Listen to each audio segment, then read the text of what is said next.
কিছুদিন আগে আমি ঈশার পাপা করে চলে গেছিলাম স্বামীনারায়ণ মন্দিরে। মন্দিরটি ছিল জোকা থেকে বাসে করে 15 টাকা ভাড়া, আর আমরা মেট্রো চড়ে চলে গেছিলাম জোকাতে। জোকা থেকে বাসে করে চলে গেছিলাম স্বামীনারায়ণ মন্দিরে। দেখো, এত সুন্দর একটা মন্দির আমাদের কলকাতার মধ্যে আছে আমি তো ভাবতেই পারিনি।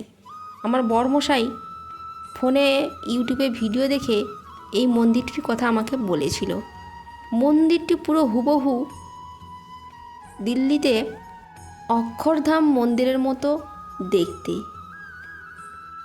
যেহেতু আমার বরমশাই দিল্লিতে প্রায় 11 বছর কাটিয়েছে, সেই জন্য সে আমাকে বলেছিল যে অক্ষরধাম মন্দিরটি মতো দেখতে এখানে স্বামীনারায়ণ মন্দির আছে। আমাকে ইউটিউবে ভিডিও দেখে আমাকে বলেছিল যে দেখো কত সুন্দর মন্দির, পুরো অক্ষয়ধাম মন্দির মতো। তো আমিও দেখে ভাবলাম যে চলো একবার ঘুরেই আসি। তো আমি আর বরমশাই ঈশাকে নিয়ে তিনজনে একসঙ্গে বেরিয়ে পড়েছিলাম।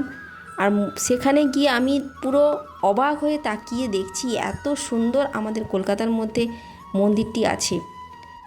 আমি তো দেখেই মুগ্ধ হয়ে গেছি। শুধু ভিডিও তোলার লোক নেই বলে আমি ভিডিও শ্যুটটা করতে পারলাম না ঠিকঠাক করে। আমি আমার মতো করে ভিডিও বানিয়ে নিয়েছি। যারা বড় বড় ইউটিউবার কিন্তু এখানে আসলে তারা খুব সুন্দর করে ভিডিওগুলো বানিয়ে নিতে পারবে। মন্দিরের ভেতরে ঢোকার টাইমিংটা হলো 4টা। আমরা তো 4টার আগে পৌঁছে গেছিলাম, সেই জন্য বাইরে সমস্ত ভিডিওগুলো আমরা শ্যুট করেছি। বাইরে কিন্তু পার্ক আছে, এই যে দেখতে পাচ্ছ ঈশা আর ঈশার পাপা করে একটু পার্কে খেলাধুলো করছে, আর আমিও ভিডিওগুলো শ্যুট করছি। আর বাইরের ভিডিওগুলো বানানোর জন্য খুবই সুন্দর দৃশ্য দেখতে পাচ্ছ তোমরা, খুবই সুন্দর, খুবই সুন্দর। আর ফুলের টব, ফুলের সব কিছুই মিলিয়ে যেন এত অপূর্ব লাগছে, তোমাদেরও খুবই ভালো লাগবে ভিডিও শ্যুট করতে এবং দেখেও খুবই ভালো লাগবে। এত সুন্দর ভাষায় প্রকাশ করা যাবে না। আমি তো দিল্লি অক্ষয়ধাম মন্দির দেখিনি, আমি এটাই দেখে আমি খুশি হয়ে গেছি। এত সুন্দর একটা পরিবেশ এবং এত সুন্দর একটা মন্দিরের কারুকার্য আরও তো তোমাদেরকে দেখানো হবে।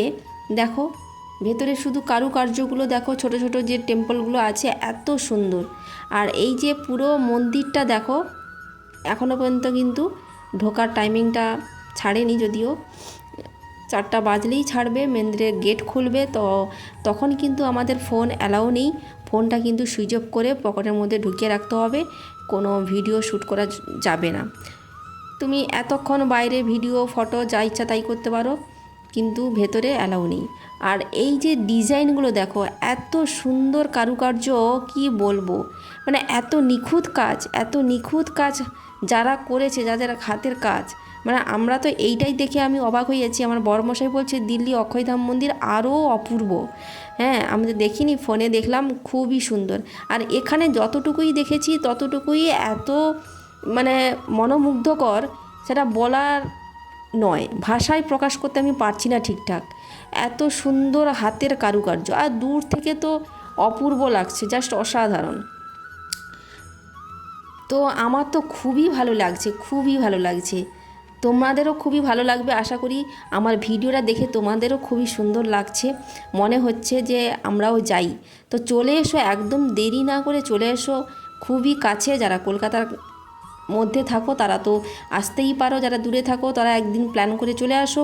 এই যে দেখো ঢোকার টাইম শুরু হয়ে গেছে, কারণ 4টা বেজে গেছে, ঢোকার টাইমিংটা হয়ে গেছে। এবার আমরা তো ঢুকে এবার বাইরে বেরিয়ে চলে এসেছি, কারণ ভেতরে যেহেতু ফোন অ্যালাউ ছিল না, সেই জন্য তখন তো ঢুকেছিলাম, তোমাদের দেখাচ্ছিলাম। এবারে দেখে ভেতরে আরও ডিজাইনগুলো দেখলে তুমি মাথা খারাপ হয়ে যাবে। পুরো ভেতরে ওপরে এত সুন্দর কারুকার্য। মন্দিরের ভেতরে আছে রাধাকৃষ্ণের মূর্তি, এত সুন্দর অপূর্ব লাগছে রাধাকৃষ্ণের মূর্তিটি, এবং অনেক স্বামীজির মূর্তি আছে। আর মন্দিরের ভেতর নিচে আছে মেন নীলকণ্ঠ, যাকে বলা হয় স্বামীনারায়ণ। তো আমরা ভেতরে নিচে গিয়ে স্বামীনারায়ণের মাথার ওপর জল ঢেলে চরণামৃত নিয়ে খেয়ে প্রসাদ চড়িয়ে প্রণাম করে বাইরে বেরিয়ে এসেছি। ওই ক্যাম্পাসের মধ্যে বড় একটা ক্যান্টিন আছে, ওখানে সমস্ত কিছুই ভেজ খাবার পাওয়া যায়।